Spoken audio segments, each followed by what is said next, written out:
Pinag-aaralan ng ilang kongresista na samba ng ethics complaint ang ilang kapwa mambabatas na nagprotesta sa SONA kahapon. Saksi si Tina Panganiban Perez. Sa inyo po mga kamay ang direksyon natin. Magandang gabi po. Maraming salamat sa inyo. Marami ang nagulat ng pagkatapos ng SONA ng Pangulo kahapon ay naglabas ng mga banner ang 7 kongresista mula sa Makabayan Bloc.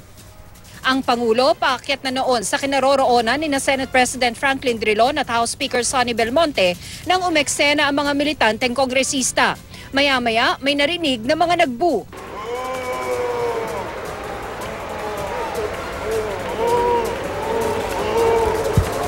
Boo! Boo! Boo! Boo! Kabilang sa nakuhanan ng kamera na nagbu si House Speaker Feliciano Belmonte at marahil pinakanarinig dahil nakatapat sa mikropono si Senate President Franklin Drilon. Boo! Boo! Boo! Ang Pangulo naman tahimik na pinanood ang protesta. Naglabas lang ho kami actually nung mga placards para makita ho ni Pangulong Aquino. So, wala ho. Si Senate President ho yung may sound. Ang majority ang nagbu at ang sabi sa akin, nakita ko na sa video, si Senate President Drilon. Ayaw na silang patulan ni Drilon. That's expected of them. But I don't think they'll have any support for what they did. It was totally inappropriate. Ayon sa Makabayan Bloc, ipinaalam nila kay House Majority Floor Leader Neptali Gonzales II ang plano nila.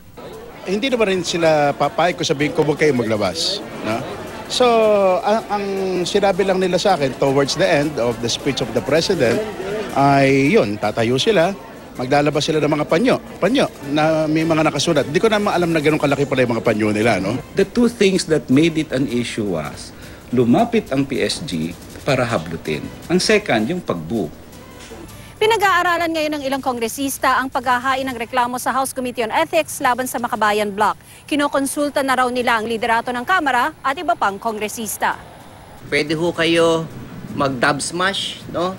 Pwede ho magyaya dub smash, pwede ho mag-abebe.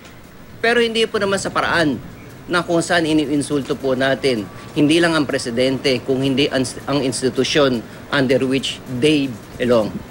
As far as Makabayan is concerned, we are very much prepared to face whichever inquiry. Ang ibang kongresista ayaw nang palakihin ang issue. Pwede, palagay ko. Pero palagay ko huwag na natin pansinin kasi nagpapapansin lang naman talaga sila kasi tingin ko dyan in aid of re-election kasi malapit na election. Ako si Tina Panganiban Perez, ang inyong saksi.